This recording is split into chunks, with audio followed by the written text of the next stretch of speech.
Your brand new iPhone deserves the best protection, and the iLume 3-Pack Screen Protector Plus 3-Pack Camera Lens Protector has you covered.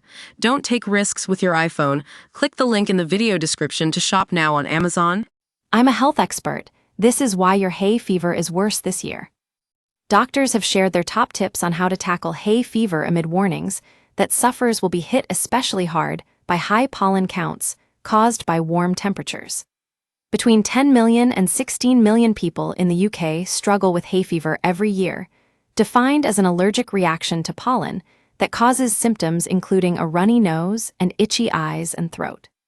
Dr. Crystal Willey, from the ASDA Online Doctor team, says a quarter of allergy sufferers who are sensitive to tree pollen could be impacted by a particularly severe season, exacerbated by rising global temperatures.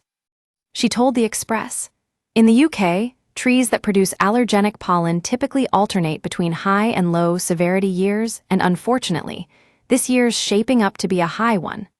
Last year's sunny spells also boosted pollen production, making this season especially tough for tree pollen sufferers," Dr. Willey added. Rising temperatures brought on by climate change will also extend the hay fever season, with oak and grass pollen seasons potentially starting earlier than usual, meaning people have to cope with hay fever symptoms for much longer. Dr. Willey's top tips for tackling hay fever include checking the daily pollen forecast before heading out, showering after spending time outside to rinse away allergens, and using an air purifier. Read more, GP6 Step Guide on how to get good night's sleep during allergy season insight. People allergic to tree pollen generally experience symptoms earlier in the year, between late winter and early spring, while those sensitive to grass pollen are more likely to be impacted during late spring and summer. However, hay fever is increasingly rearing its head more quickly than usual in winter, leaving those allergic to both kinds of pollen struggling with symptoms throughout most of the year.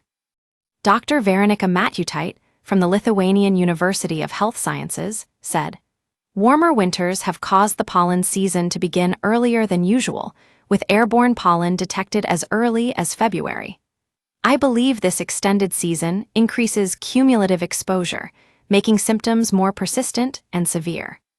To minimize the impact of these worsening conditions, I strongly advise patients to start preventive treatment early," she added.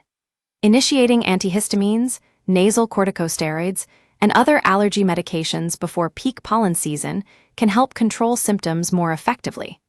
I also recommend that you monitor pollen forecasts. Staying informed about daily pollen levels can help in planning outdoor activities during lower exposure periods. Don't miss 36 conditions no longer treated on NHS after prescriptions crackdown report. Pharmacist recommends best 2 hay fever tablets found in most shops report. Experts weird hay fever trick with petroleum jelly to keep pollen away report. We use your sign-up to provide content in ways you've consented to and to improve our understanding of you. This may include adverts from us and third parties based on our understanding. You can unsubscribe at any time. Read our privacy policy. Dr. Mohammed Najjar of the Georgia Healthcare Group, based in London, agreed that hay fever season had started earlier than usual this year, but would still vary in severity depending on location. He told The Express, "Whilst typically hay fever season doesn't start until late March, there are various factors that can change this, including low temperatures in the winter, which keep plants and trees dormant for longer, as well as high air temperatures in spring, like we experienced last week. Rainfall is also a huge factor because if it's a dry season, then the amount of pollen is reduced. It can also be hugely dependent on your location, whereby we often see different parts of the country experiencing different pollen counts.